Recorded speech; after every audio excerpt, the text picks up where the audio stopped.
Hello, everybody, and welcome to another episode of North 100, a Canadian Highlander podcast. We got the whole crew again, which is awesome. Left to right, Jer, Serge, Alex, and Liam. One more year. Oh, God. Reminder, this podcast is brought to you by you with your support of the Patreon at patreon.com/LoadingReadyRun. Let's get started with our opening bit. The best card you're not playing, and up today, is me. And with Enchantress coming out, there's a little... Actually, this card works in every deck, not just Enchantress. But a card I'm going to be slamming in Enchantress is Wargate for X and Bant. So X, green, white, blue. Wargate is a sorcery.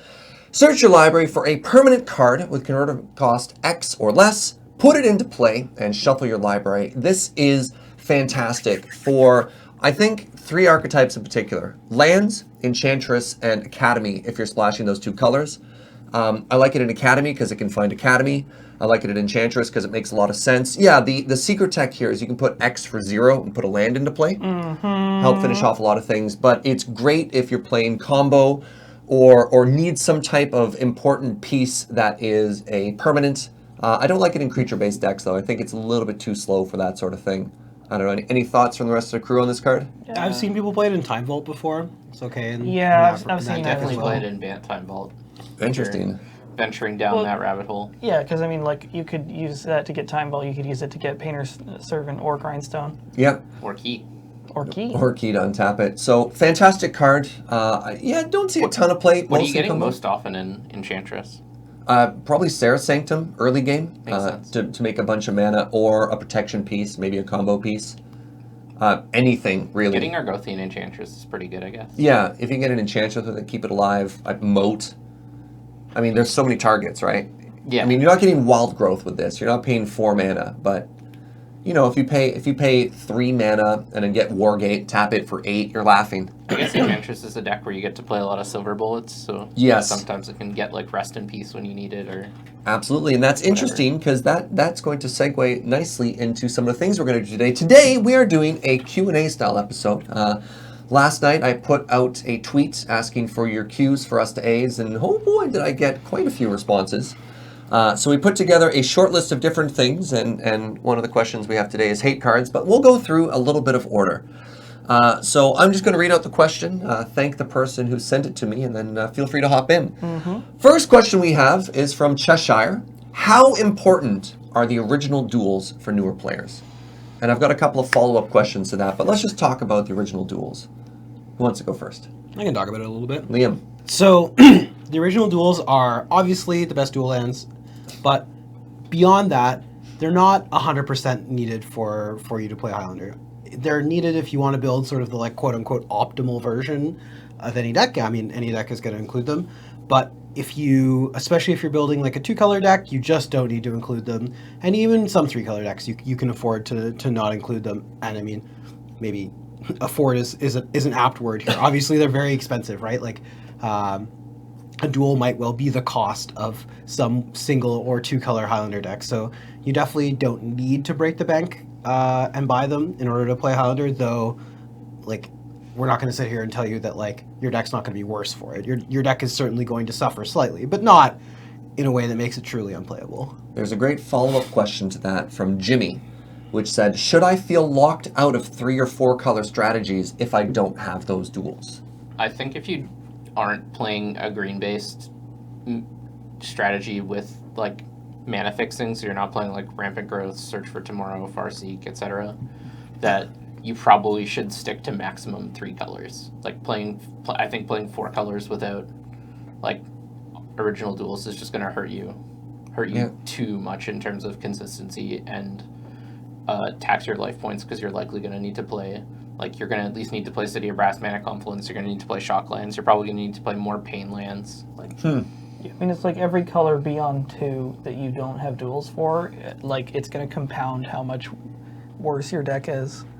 I like going back a step and being like, what did the duels actually do for your deck? Well, I mean, it's virtually impossible to talk about duels without talking about fetches, which they kind of go hand in hand. Yeah. The reason duels are so good is because fetches find them, and then you can play virtually more copies of that card. So, like, if you have 1 Underground Sea And then in like a 2-color deck, you have how many duels do you play in it? 7? Seven. Yeah, you fun get- Yeah, you have underground sea. You get 7 fetches that can get black or blue, Yeah. which means you have 8 copies of Underground Sea. So your chances of Like drawing it. that's why they're so good. Having 8 copies of Underground Sea in a 100-card deck is insane. Having 8 copies of Watery Grave, not quite as good. Better, but yeah. You know, it's all right. Well, and there's even a follow-up problem of, like, once you find the water grave, if you don't have the underground sea, all your subsequent fetches are worse, right? And- Like, Yeah. Something else to bring up is that they've been printing a lot of allied color dual lands that have the basic land types. Like they've printed the cycling lands, they printed the battle lands. Yep. And so playing an allied color or a shard is much easier than playing an enemy color or a wedge, just because you get access to more fetchable lands. Because one thing that you'll come up with is if you're playing an enemy color land is you literally only get the shock land. And then your fetches just to fetch for, you mean? Yeah, Yeah. and then your fetches just get basics. So you'll run into the problem of not actually being able to utilize your fetches. I've never even thought about that as a great budget alternative. Can you just really quickly run through the pair combinations that are budget alternatives, so the allies versus the enemies? Yeah, so the allied colors are white-green, red-green, blue-white, blue-black, and red-black. Those are the allied colors is what they're known as. And then the shards are Bant, which we talked about, so that's green, white, blue. Esper, that's black, white, blue. Grixis, that's black, blue, red. Jund, that's Jundamount. green, red, black. And Naya, which is white, red, green. Yeah. And all those color pairs have access to more fetchable, non-original dual lands than their counterparts. There's just more support in those color combinations than other ones. I don't know why it's taken me so long to clue into that. That's probably one of the best budget tips I think we've ever given on if you're looking for budget dual lands. It's like not on just colors play to play. fewer colors, Well, play those a ones carefully specifically. chosen. It's Yeah. also just a good thing to realize, even if you're not a budget player, to know what lands you have access How to. much density do I have? Yeah. In which pairs, because especially in the 100-card singleton format, having more fetchable lands improves your consistency drastically, especially in two-color. Interesting two-color tip. decks. For quick reference, if you turn over a magic card, you can tell what all the allied and enemy colors are because they're adjacent to one another on the back of the card? The 5 colors on the back. So green, white, blue, white. And then if you draw across, you get the enemy colors like black, white, blue, red, green, black, and so forth. That's cool. Neat, huh? And you also My get brain! And you also get You all can see the wedges too if you draw a also- triangle. You also get all the shards because you just Yeah, jump yeah. 3 along the wheel. You didn't know that? Nope. I had no idea. That's On the back super of cool. every magic card is an instruction manual on what all the allied enemy shards and wedges are. That's super cool. So there's one more follow-up question to go with the dual land that I liked a bunch. These came really tightly together, which I liked, and this is from Mara. What's the most useful number of colors to include in a deck, and what are the benefits of running more or fewer colors? So what I like here at the base of this color, the base of this question, and I think the really interesting problem to solve for this is why add another color? If you have a strategy, you're like, I've got this sick red-green deck. What would it take to add a third color to it? And let's have everyone answer this. Liam, start us off. Yeah. Why add a third color to a deck? I mean, this is a pretty complicated and deep question. Yeah. Honestly. Yeah. Oh yeah, absolutely. So reasons to add more colors to a deck are, one, you can add effects that the colors you're playing might not have access to yet, is probably reason number one. Reason number two is the more colors you add, the splashier cards you get. So the 3-color cards typically end up being a lot splashier, and the 4-color cards are like really splashy. You end up with cards like Saskia, like Atraxa, like Sure, these yeah, really, yeah. really powerful, super splashy cards. So that's one reason to add more colors to your deck. Another reason to add more colors to your deck is actually kind of funnily enough, when you go from 2 colors to 3 and you start playing more spells, like let's say for example a 1 blue-green spell like Bounding Crisis or something. Sure. That's actually easier to cast than a card like Boon Satyr, which is 1 green-green. Sure. As you have more colors. So you actually, it's weird, but you actually make your mana better in some ways, going from 2 to 3 colors, because you can start, instead of playing that Boon Satyr, you can play Loxodon Smiter or whatever. You make it so that you have more cards that are 2 different colors and then maybe a generic, as opposed to 2 of the same color, because that mana is harder to make. I love that fallacy. It's like, man, when you go from 3 to 4 colors, your mana just gets better. Yeah, it's weird, isn't it? And in Highlander specifically, as soon as you go up to 3 colors in a deck, you get to play all 10 fetch lands, which really helps your mana consistency. Just So, like sorry. the hands where you draw fetch lands are so much better than the hands where you don't. Yeah. Conversely, playing fewer colors, your deck is going to be more consistent in some ways. It's going to be easier to cast your spells. You gain access to very pip-heavy spells.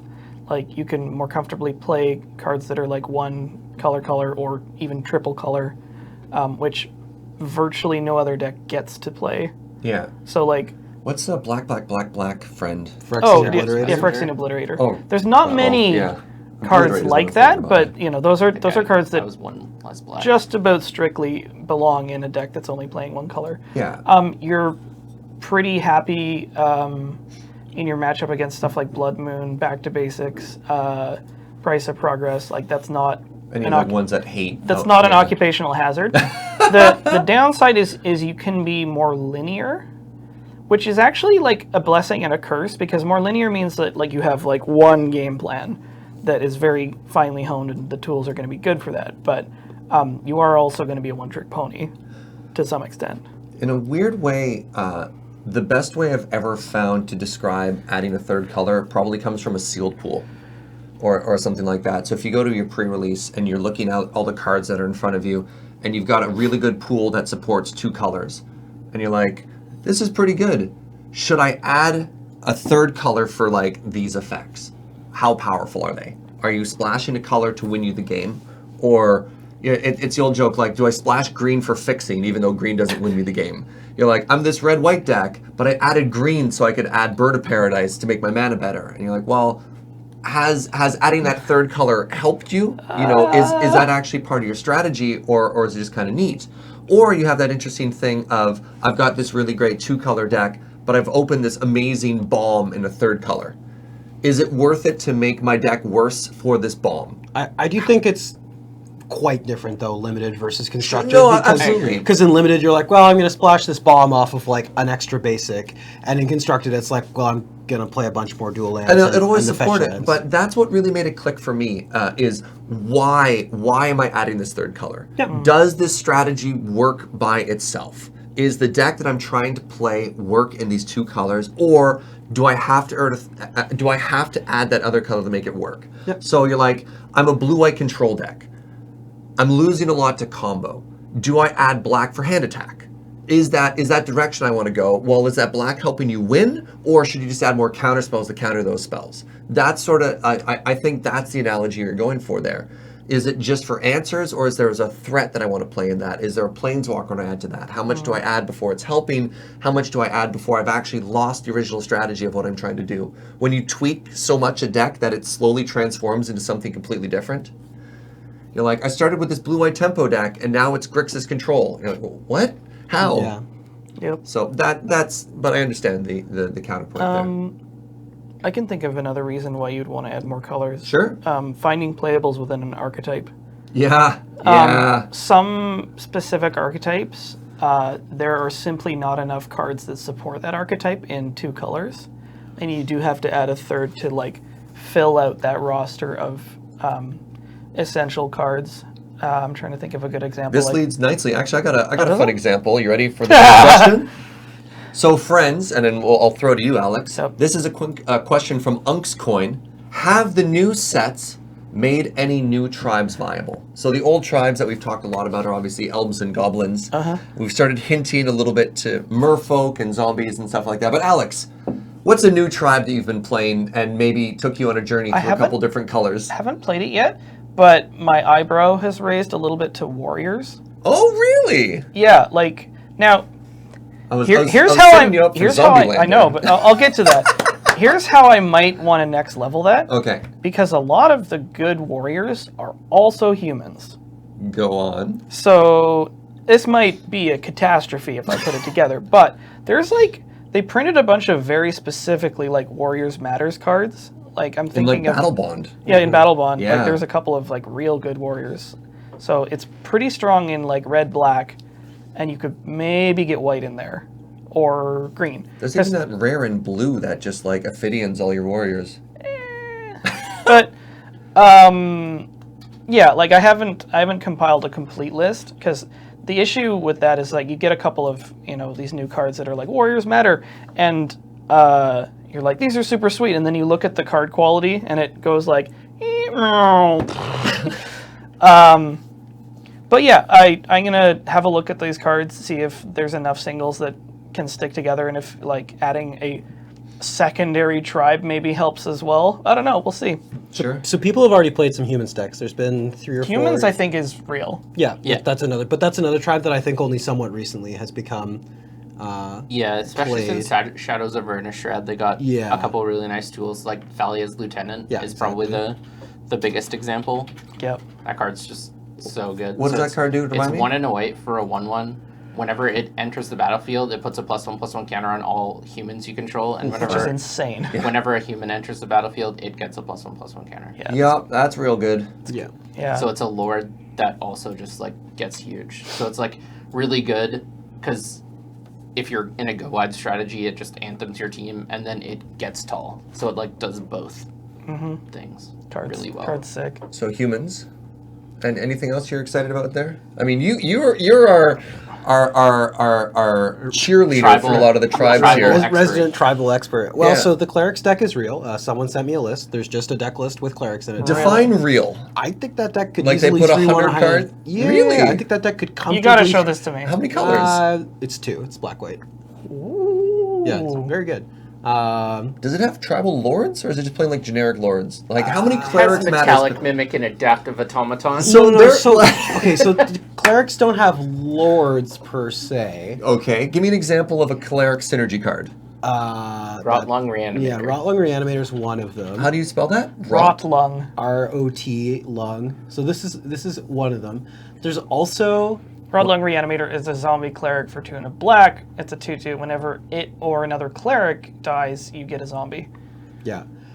So that's one example. There's also one that lets you tap it and make everyone lose life equal to the number of clerics in play. Okay. There's a 4 mana card. I don't know the end names of any of these beasts. Don't worry about it. There's a 4 mana card that gets power and toughness equal to the number of clerics you control.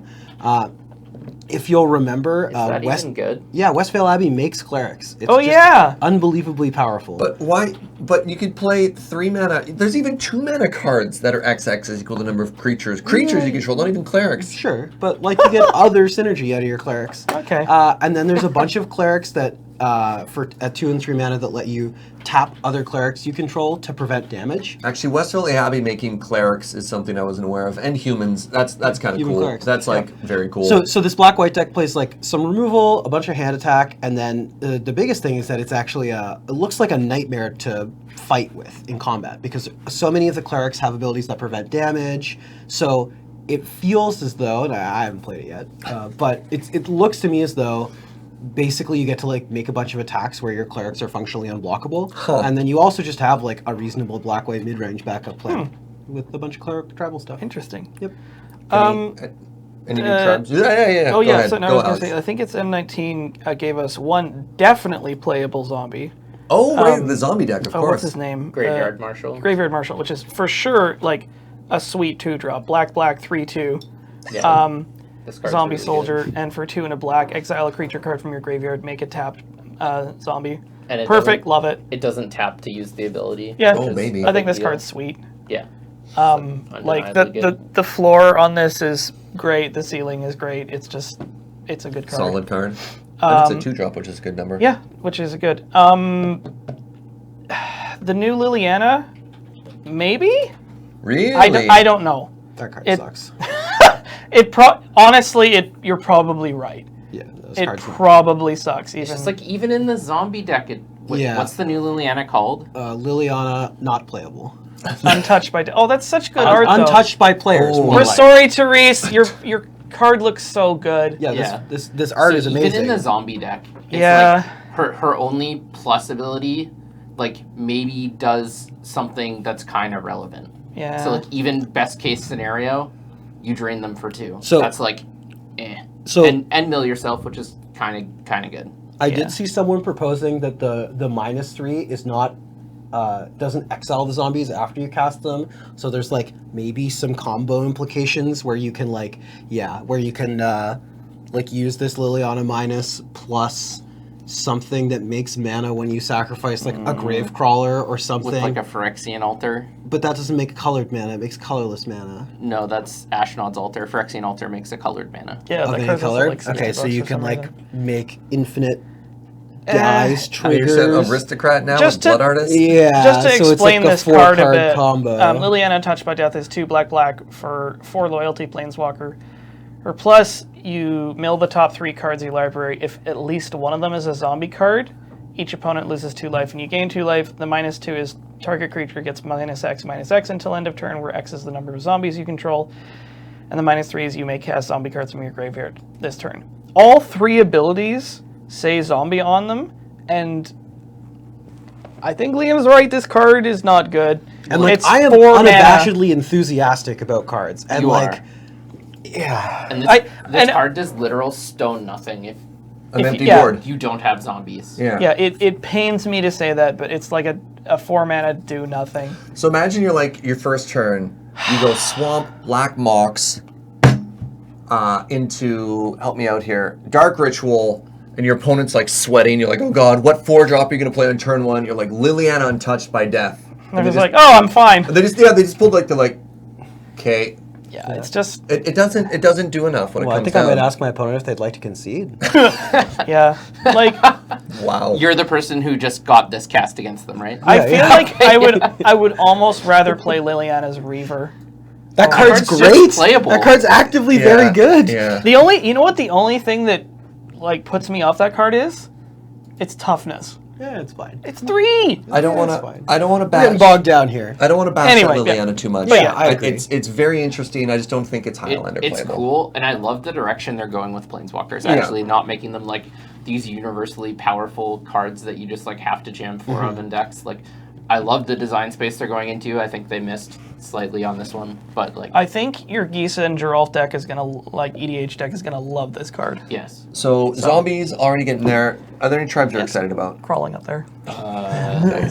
Druid's got some sweet cards Yeah. recently. What? Like Marwyn the Nurturer is sick.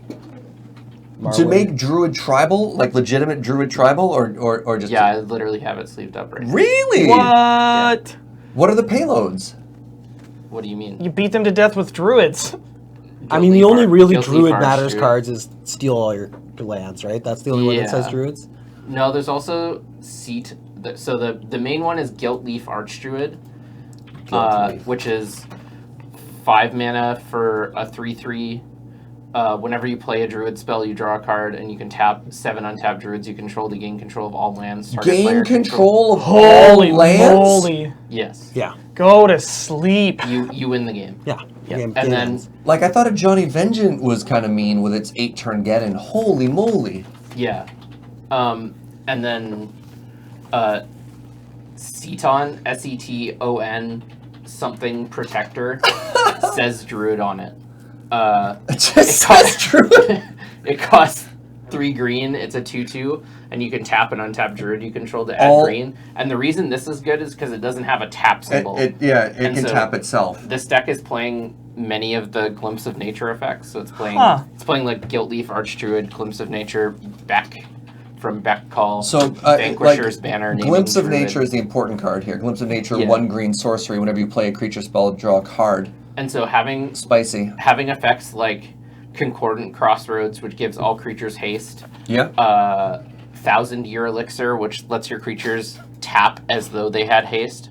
Huh. So it lets your creatures We can't attack, tap. but they just have tap abilities? Yeah, Weird. We just want our creatures to tap for mana the turn they come in.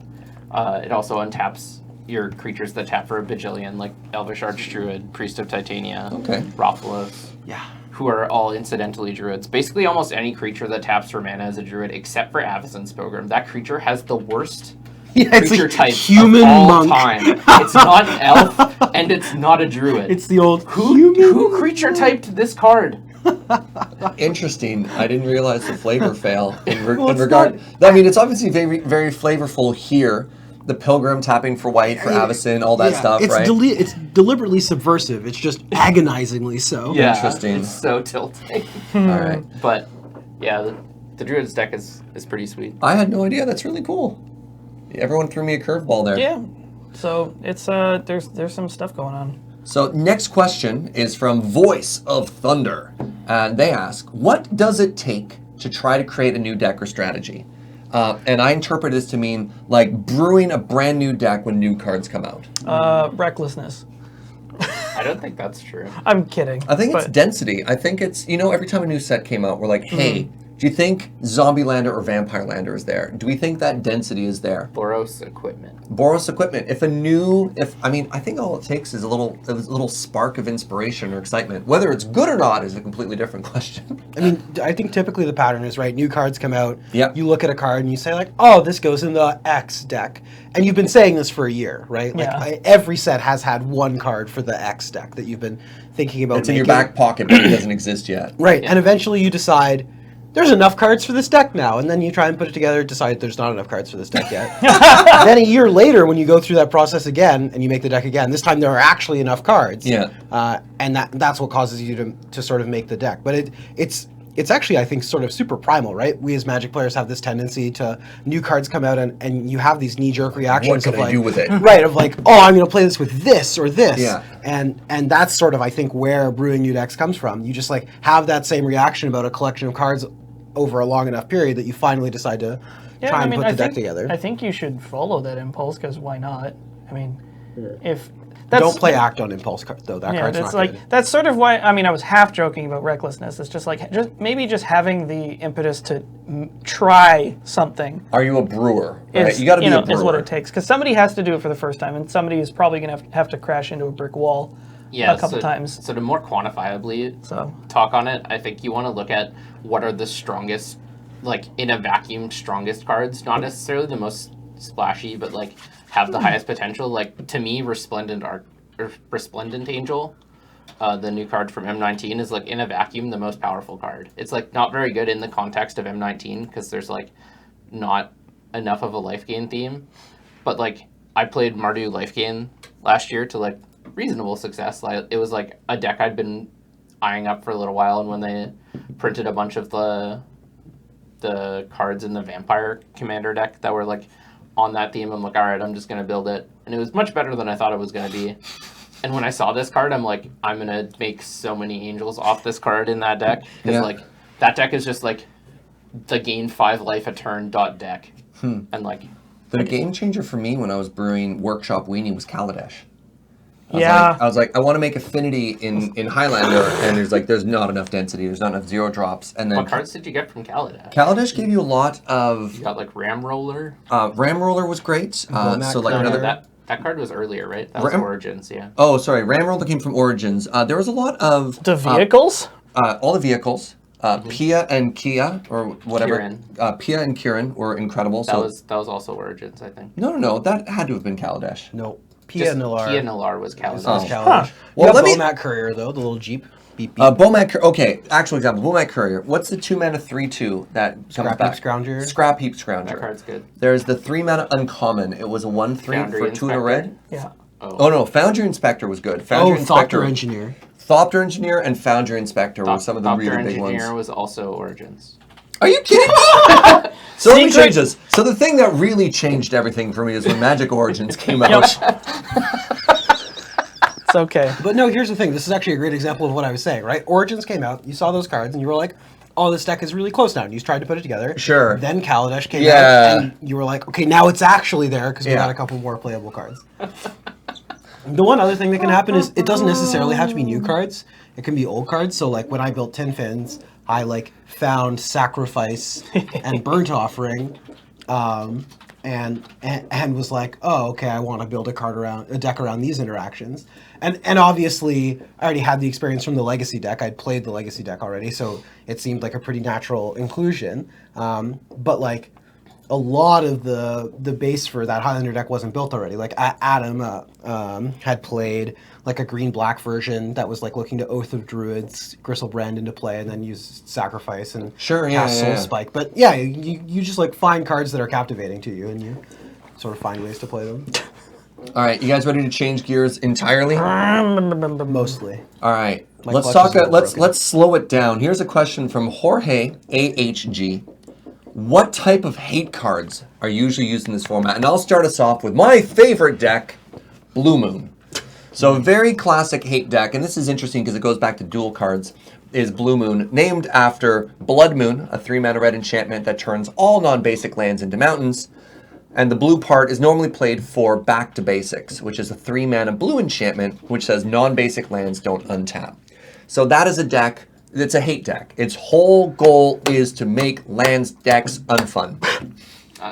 Like, that's just not true. Yeah. It's like a very good blue-red deck that, like, because it's already so good and it gets to play the blue cantrip, so its draws are already going to be, like, very consistent. Yeah. They just get to play many basics in their deck, Yeah. so they don't die to Price of Progress, because mono red's, like, not one of their worst matchups, but certainly a difficult matchup for the deck. You just, like, get to free roll these cards that, like, sometimes just dumpster your opponent. Yep. I have a good answer to Let's hear it. what kind of hate cards are played. Flexible ones. Aven Mind Sensor. Ooh, Is yeah, that's spicy. Probably the perfect example of what kind of So what does that card do? So Aven Mind Sensor is 2 and a white for a 2/1 with flash and flying. Yeah. You could stop reading after that, but You shouldn't. you shouldn't, because the next line's the best. If an opponent would search a library, that player searches the top 4 cards of that library instead.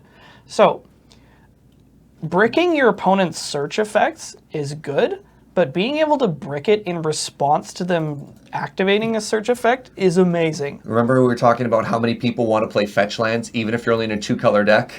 And so now, even if they don't have any kind of search effects, it's a 2/1 with evasion that has flash. Yeah. This card's great. And this is a perfect example of the kind of hate cards you want, that they sort of incidentally, or maybe even like primarily, have a function that's going to cause your opponent to have a harder time playing their game of Magic, but also is not going to be completely useless as a top deck if you encounter a situation where you don't need it. Very similar to that would be Vendilion Clique. Yep. Similar thing as well. So Vendilion Clique, 1 blue for 3/1 with flash and flying. All the 3 drops with flash and flying. You could stop reading there, but but you shouldn't. yeah. When it enters play, look at target player's hand. You may choose a non-land card from it. If you do, that player reveals the chosen card, puts it on the bottom of their library, and then draws a card. Yep. So these are often tempo-ish cards that you don't even need to be base blue or base white to play. They're just strong enough. They do enough. They win the game by themselves, and they disrupt what your opponent's trying You need to to do. be pretty base blue to play Well, the Clique Clique. probably, yeah. But yeah, even Mind Sensor finds its way into almost any deck playing planes and creatures. I splashed Aven Mind Sensor in Mardu Prison because it's that good. It's just like the turn after Wrath or the turn after Wildfire. If you have something left over, it does everything that deck wants. Modal cards are quite good. So like You could say Lucky Charms, maybe? yeah, Collective Brutality. Yeah. It's just sort of a Swiss Army knife kind of card. That's, it's like it's going to kill a creature. It has a sort of hate-like effect because it can be hand attack. But yeah, just having something that I think the hate cards you want to play are ones that have function outside of being hate cards. Yeah. I actually think that in Highlander, because I think when people think of the conventional definition of a hate card, it's like a very specifically targeted card Like against Silver Bullet. Right. And, Yeah. And the real answer to like what kind of cards should you play like that should you play in Highlander is none of them, almost, because Yeah, like Stony Silence is not a playable card in Highlander. You just, since we don't have sideboards, since you don't reliably know what you're going to play against, you can't play those kinds of cards in most decks. Your circles and runes of protection you should not be playing Right, so- anytime ever. So Well, that's not true. Yeah, and You can play Rune of Protection Red. That's a Rune of playable- Protection yeah, Red. that's Yeah, I play it in super Enchantress. reasonable. And like Core Firewalker is like a hate card, I would call it, but that's a playable But it's card. a 2/2. Same with Containment Priest. Yeah, That exactly. is a hate card, but So that's what I was going to get at, is that you can't play the sort of like hate cards that just only hate, right? They I- have to do something. I have played Choke. I was about I to have say played choke. in Abzan Pox, and it was beautiful. You know what feels great? Choke and Rishadan Port when your opponent's on blue. You're a monster. And this is one of those instances where, like, Don't be the Serge. format has a lot of. Well, no, you can play Choke. It's fine. Please play Choke. I'd actively like for you to play Choke against me. Same. Yeah, like there's enough blue in the format where this is pretty regularly going to be good. Yeah. And here's the other important thing. There's something when we talk about, this is not Highlander related, but when you put ley lines in your deck, ley lines are the cards where if you have them in your opening hand, you can reveal them and put them into play right away. Leyline of The Void or Sanctity or the Sanctity of the Void are the most common ones. Yeah. I don't like playing these cards in decks that can't either discard cards or put cards back on top of their deck in other Can't formats. loot or something like that? Right, Yeah. and that same kind of rule applies or here. cast them. Even casting them, I don't love planning to do. Interesting. But in Highlander, I think that the rule is the same. So in that Abzan Pox deck, you were discarding cards circumstantially, Yeah. which makes playing a card like Choke more reasonable. Because if it's yeah. bad, you can discard it when you cast Smallpox. Something worth knowing in Highlander, and this really affects the cards we play, is with no sideboard, it makes those silver bullet inclusions a lot riskier. Because you kind of want to guess the metagame before you show up. And you're like, I think there's going to be a lot of red. I'm going to skew towards red hate, but you can't play an effect like Circle of Protection because you don't know what you're going to end up against. And if your card is too focused, it might burn you. For example, if you're playing Blood Moon and you end up against Red Deck Wins, you're just like, this card does nothing. However, if you really want to send your opponent to the Shadow Realm, Go on. just, play those hyper-specific cards like, I don't know, Red Elemental Blast. It's spicy. I'm about 60% kidding. Jer. But again, Yeah. Red Elemental. Sorry, Jerry, you can talk about it. We're going to say the same thing. Having played these cards, I don't think it's worthwhile. I think if you're gonna play a hate card, you should play one that like just wins you the game, as opposed to playing one that like is like Red Elemental Blast is never a card. It's gonna win you the game 1% of the time you cast it, as opposed to like Choke. If it's good and you're casting it, it's probably just winning you the game. Yeah, that's fair. All right, let's move on to any other thing people want to add before we move on to the next question? Next up, and I like this card. I think this is very interesting. This is a question from Ethan. How do rules changes influence how you evaluate cards? So here's an example. Will the Planeswalker redirect rule change anything? Yes. And here's a big one that really changed, at least deck building for me, was when they changed the Legend rule. Because you used to be able to play Phantasmal Image. Used to be one of the best removal spells in our format. Yep. You could kill Thrun. You could incidentally Geist of Saint Draft. you could kill a lot of creatures with a clone effect. So before they changed the Legend rule, if two legends had the same name, even if your opponent controlled one, they'd both die as a state-based action. And clone effects don't target. Exactly. So this was an incredible removal spell. You could play it on your own team to get value, to get ahead on the board if you had a board state, or you could use it as a removal spell. It was unbelievably versatile. Same with Phyrexian Metamorph was another great one for that. You could play that in any deck. Do you remember playing Urborg as a strip mine? I used to play Vesuva as a strip mine. Honestly. Oh, if man. you're playing against Academy or something like that, I'd Holy crop rotation moly. for Vesuva. Or you just play it, and they couldn't even float mana in response because you can't respond to a land coming into play. That's messed up. It was really, really, really interesting. So that had a big effect for me. But we're talking about the Planeswalker rule, yeah. We can talk about any of them. The damage redirection rule Yeah. has changed several cards. Like Fiery Confluence used to probably be the most ubiquitous red card in our format, and now several decks have stopped playing it because of its inability to nug Planeswalkers anymore. There were like a bunch of especially more controlling decks that really enjoyed playing it as a way to have destroy target artifact in their deck. Right. Like they didn't want to play Smash to Smithereens. They probably played Abrade once that got printed. What's Fire Confluence do real quick? So it's 2 red for a sorcery. You choose 3. You may choose the same mode more than once. Fiery Confluence deals 1 damage to each creature. Fiery Confluence deals 2 damage to each opponent. And destroy target artifact. And so the change comes from deals 2 damage to each opponent. Used to be able to be redirected to Planeswalkers, but Yeah. now the wording on the card is just what it is on the card. You can no Interesting. longer deal damage to opponents, which means you can no longer nug out planeswalkers. Yeah. That's a drag. Leyline of Sanctity, not protecting your planeswalkers anymore, is pretty big as well for control players. That card doesn't really get played that often. Or Enchantress players make me care about it quite a lot. I like this. This was a very powerful interaction, and it did feel bad as a judge playing against an inexperienced person.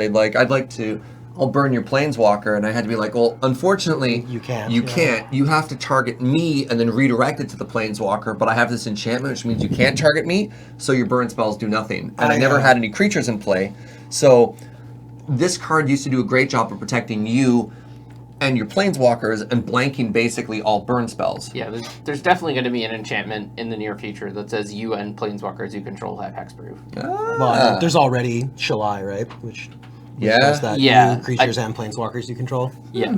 I actually, Yeah, Shalai voice of plenty. yeah. This rules change though I think is very good in terms of like. I agree evading- mechanically. It's just gonna make new players feel a lot better. it's good, but it just sucks that you have to change 20,000 cards. it's so frustrating as a judge. Yeah. Getting like 5 calls a night, being like, does Does this this still card work? do what it says? Yeah. Does this Right. card do what it did 2 weeks ago? And I'm like, I have to go. allow look. me to check. Yeah. The two other ones, so red is definitely the color that got affected the most, obviously, by yeah. this. The two other big ones are Price of Progress can no longer kill planeswalkers. So if there's like a Gideon of the Trials and on like a big number, Price no longer gets it. Interesting. And Sulfuric Vortex can't be redirected to planeswalkers anymore, and that used to be Right. a way for red Real to, spicy. to check planeswalkers. Yeah. That was hard to deal with. So those are two pretty big ones. And then the last one, standard players will be aware of this, is Chandra Torture Defiance can no longer hit planeswalkers. Yeah, And that's a that's huge a one. big blow to that card's utility because Blue Moon this card was amazing in Blue Moon because it could kill a creature, could come into play, and you could uptick and just develop more if you needed to, or it pressured planeswalkers, which was something that Blue Moon was quite bad at doing. It was not good at pressure. Right, other than bounce spells, they didn't have Yeah. a lot to deal with it. God, this start's really good. Isn't it super cool? Yeah. Therese does some really good work. Right? These are the San Diego Comic-Con alternate art ones. They're so good. But yeah, so the plus on Chandra Torture Defiance was super important for checking enemy planeswalkers. You weren't very good at it. And so now that it doesn't do it anymore, I've seen some Blue Moon lists not playing this card anymore. Interesting. A bunch of the Jeskai decks that maybe were playing it before aren't anymore. Yeah. It's just considerably worse than it used to be. Certainly. I had one other thing about a rules change that Yeah, mattered please, a bunch. please. When they changed the Planeswalker uniqueness rule, that also had Yeah. a fairly... It didn't have a huge impact, but it had a little one, which is you got to be a little bit more cavalier in your deck building about putting multiple Gideons is the biggest Yep, one that I've seen, yep. but also Jaces. Jaces, yeah. I've had Jace Telepath Unbound and Mind Sculptor. Mind Sculptor next to each other multiple bad. times. Yeah. That's the one you see the most often. You used to end up with a weird interaction where like a Jace Mind Sculptor doesn't play and a Jace Vryn's Prodigy, and you couldn't activate Flip Jace it, Vryn's yeah. Prodigy because you'd end up destroying one of your own cards. So that one's gone. And I forgot there's one other rules change that was big.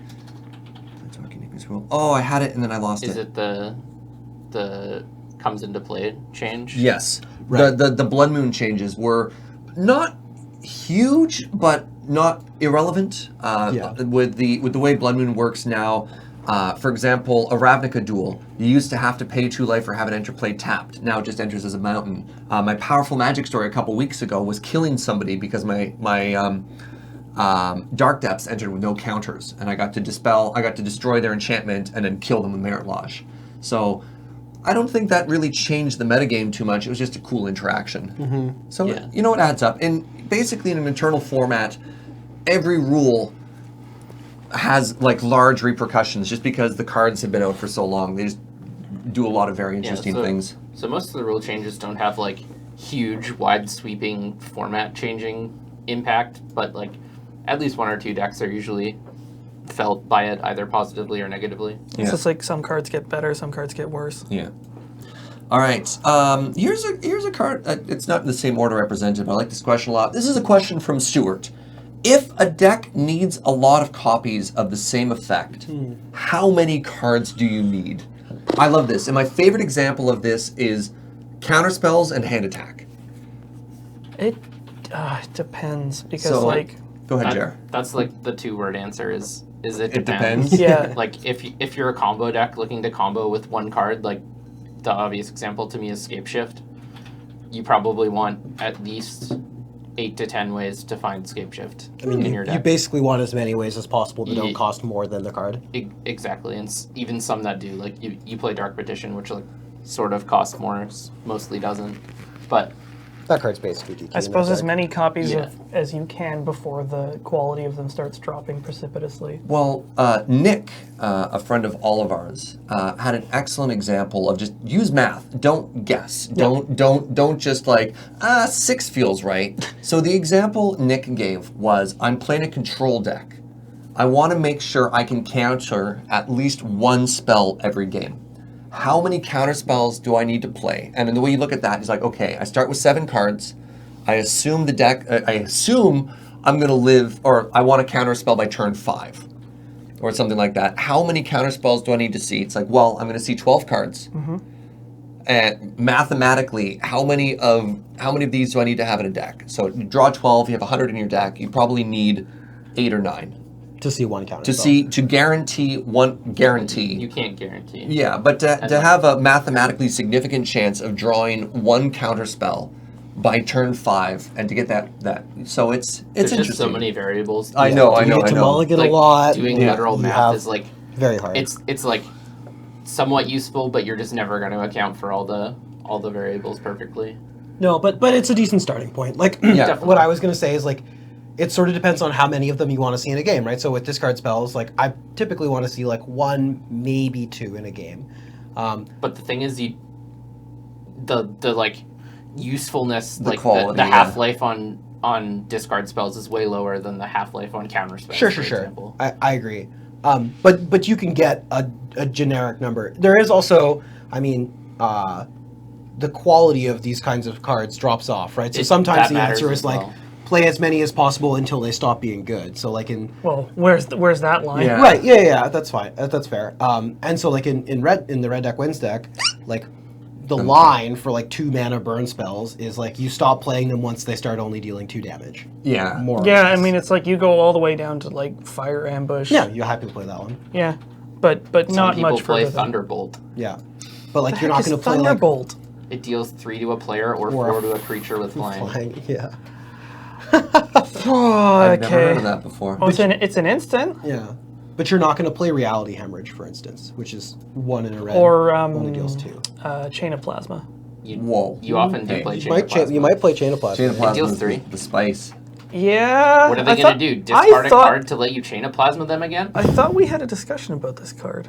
This card's the spice. In Mono Red, this card's still playable. Yeah, Yeah. Mono Red's like, I dare you. Like, I dare you to get into a chain I of would plasma not play fight this in with a me. non-Mono Red, non-Swans of Bernard Ghoul deck, but That's fair. but in Mono I agree. Red, it's actively very good. Like, if they ever bounce it back at you, you're like, yes, I would I will love turn to this discard land a into card another 3 damage. to Yeah. turn this into a lightning bolt. Yeah. You would like to make this the best possible card in my deck? Deal. Yeah, let's go. Bring it on. How many times? We have an accord. You feeling lucky? Yeah. All right, Jer. You want this question or this question? They're both pretty good, but we're running a little low on time. I like the first one better. Okay, here's a question from Andy. Is there a good way to test out decks in your playgroup if there's only a few of you and you don't have Magic Online? You got a Sharpie? Yeah, honestly, if you're not at a tournament, if you're playing with your friends, proxy everything. Just like, yeah, have fun. Do what you need to do to experience the format and have a good time. I have a buddy who made 6 decks. They're all fake, so he can just go to parties and doesn't have to worry about stuff like that and hand out decks. And you just wanted to brew against like, the if top you're- decks in the meta. If you're, if you're just doing it for testing purposes, you can make like really dirty proxies, like basic lands with like small black and white portraits like slid into the sleeves. Depending on people's card literacy, you can actually just take the back of any card and write the bare essentials like mana cost, Just the name. card Yeah. name. One of the things I've seen done, which I thought was super cool, is that somebody printed out, like they went into Excel and made like 6 cells, and they did that for all 100 cards, and then they like highlighted them, and so they actually proxied 6 decks into 100 card deck sleeve. They like printed out like Baneslayer Angel in the top for like Yeah. green white mid range. Then they had Lightning Bolt in the second cell, and then they had Counterspell in the third cell, and then they Wow. had Thoughtseize in the fourth cell. That's and really then, It's creative. 6 decks in one. Yeah, Yeah, So and then each you, card and then is you actually color them 6 differently, cards. and you And say, then- I'm playing the red colored deck this Yeah. game, so... exactly, and it can be really Wow. cool, especially if What's that trivia game? It's like Trivial Pursuit, but That's Magic card Ex- decks. Whack. Exactly. Yeah, I think that's like literally one of the coolest things I've ever seen. That's seen pretty for- sweet. I think that would give me a headache, but And yeah, it's like Well, your mileage may vary. That's but how Kata learned to play Magic. like Is- being a wizard? No, Brett just wrote the name of cards on the back of cards, and he wanted someone to play with it. So Kata had never seen real Magic cards before. She just memorized what all of them did based on the name of it. So she is a wizard. She's Wow. yeah, and she went on to win like Legacy Power events and stuff like that. She's incredible, and that's how she learned Magic. Well, It was all up here. Makes perfect sense. That would explain why she's much better than everyone sitting at this table. we're not even kidding. Possible She's- exception, Jeremy, but to, it's no, possible. to this day, I think literally my like worst win percentage against any single person is against Kata. Yeah. I don't think I beat her in like a comp tournament ever, and she has knocked me out of several big comp tournaments. Yep. I don't know if we have time for any more questions, friends. Everyone who sent questions in, we didn't get a chance to answer them. Thank you so much. There were a lot of you, and I apologize that we couldn't get to them. There were a couple of questions that touched on some previous episodes. So if you had some questions that you're curious about, maybe just skim over some of the previous episode titles. You might find some of the episodes there. Or check our first Q&A. Or check, some of the other Q&As as well. I think this is our 3rd or 4th right now. Oh, really? And Holy. we'll probably do another Q&A in the fall. So if you got more burning Qs, store them up and we'll let you know. Or hit us down in the comments or on Twitter and then we might get back to you there. Yeah, we'll tell you how to play Gush. Yeah, I like Gush. That card's great. I cast it often. But anyways, let us go to our ending segment, Powerful Magic. And up to date, we got Liam. Liam, regale us. Yeah, so I was going to tell a Highlander story, but I decided the most powerful Magic I've played recently has been In My Mind. Oh no, Nick was telling me about this. Yeah, Oh, so- Alex, prepare yourself. So, a good friend of that Jared's already, or that Serge has already talked about, Nick and I have been playing Mental Magic. So Mental Magic... Whoa, back it up. Yeah, I'll explain. So Mental Magic is you have cards, and you can play them as any card that has that mana cost. Exact mana cost. Exact mana cost. And you can play any card face down as a rainbow land that is all 5 basic land types that makes all 5 colors. Oh no. Mental Magic is one step farther. You have it all in your head. You have 7 cards in your hand, 20 life. It's a game of Magic. And the way you can think of it is that every card in your hand is every card in Magic's history until it's either seen or until you cast it. That's So if messed someone up. sees your hand, you do have to declare what your entire hand is. But other than that, your hand is just a handful of cards that are constantly scrolling through every card in Magic. So Nick and I have been playing by text message for the past week. It's been a lot of fun. Mental Magic by correspondence. Mental Magic by correspondence, exactly. And It's all turn 0 kills. it is Well, game one is. So here's the other important thing. It's vanishing. Once a card gets cast, it's gone, and you can't play multiples of the same card. So what that means is game 1, I mean, we haven't actually worked it out yet, but it's just solvable. You can just figure out who's gonna win based on the die roll, we think. We're not 100% certain. There was at one point where I hypothesized that it was actually incorrect to ever play a card, and whoever was on the draw was going to lose because they were going to deck first. Nick and Allison worked out that's not true. But I'm going to tell a story from a couple of games into this Mental Magic Okay, go for it. match. And just to give you some context, basically all the power is gone. It's already been cast. All the free counter spells have been cast. Nick killed me in game 1 by going... I'll tell you this, and you can challenge your friends and beat them. So the turn 1 kill that's very good is you pass your main phase, and if they don't do anything, they just die. Because you get to go Cavern of Souls, name human, exile Simian Spirit Guide, exile Elver Spirit Guide, so you have red, green, green in the pool. And you get to cast Dosan the Falling Leaf, which is a 1 green, green human, so it's uncounterable because of your Cavern of Souls, that says your opponents or players can't cast spells on other players' turns. So, yeah, players can only cast spells during their turn. So, there isn't a way to take this off the stack, basically. You can't do it. The only way to beat it is to exile one of the spirit guides in the upkeep. You have to use a spirit guide before. It's very so weird. Game Game 1 is definitely something that like Google DeepMind might be able to work out. The meta game in this is kind of absurd. Right. So anyway, Nick did this and then cast a Wheel of Fortune and power artifacted me out of the game or something. But what I'm going to talk about is the last game we played. So Nick's first turn is I revealed Chancellor of the Annex as a pregame action. So this is a 7-mana white angel that makes it so that if you reveal it in your opening hand, basically their first spell they have to pay 1 extra for. And if you ever put it into play, they have to pay 1 extra for all their spells or they get countered. So I revealed this as a pregame action. Nick untaps, doesn't do anything for pregame or anything, plays Mountain Shield Sphere, just a 0-mana creature, lets it get countered to this ability, then plays Rite of Flame, Desperate Ritual, Pyretic Ritual, and then puts Time Vault on the stack, and he's got 1 card in hand. And I said most of the free counter magic is gone. That's not entirely true. One of the free counter spells was left. I cast Foil, discarding Island Ancient Grudge. He said, okay, that's fine. Then played Chalice for 0 as his last card. So he has 0 cards in hand. And I now I'm going to have 4 unknown cards on my turn. So I have to figure out a way to kill him with 4 cards. Because one of my cards is Chancellor of the Annex. That's not going to be very usable. So I've gone through all these machinations in my head of like, well, can I play buy you Sky Shroud Cutter for free by making you gain 5 life, cast Culling the Weak. Look all these cards up if you like, but I don't think you can kill him that way because of the Chalice for 0. But finally, it dawns on me. Chalice counters a spell. And so I cast Memnite. I actually cast Ornithopter, but it had already been cast. But Nick let me take back and play Memnite instead. Memnite, it gets countered by Chalice of the Void. Okay. Then you play Summoning Trap, because Summoning Trap says if a creature card you control was countered by a spell or ability your opponent controls this turn, you may pay 0. And so you Summoning Trap in Balustrade Spy, which says target player mills cards from the top of their... spells them? Yeah. So then target player mills cards from the top of their deck until you hit a land. Well, your deck doesn't have any lands, let me tell you. But you have to declare what all the cards are that are left in your deck. And so the cards that are left are Narcomoeba, which is a 1 and a blue that's going to come back.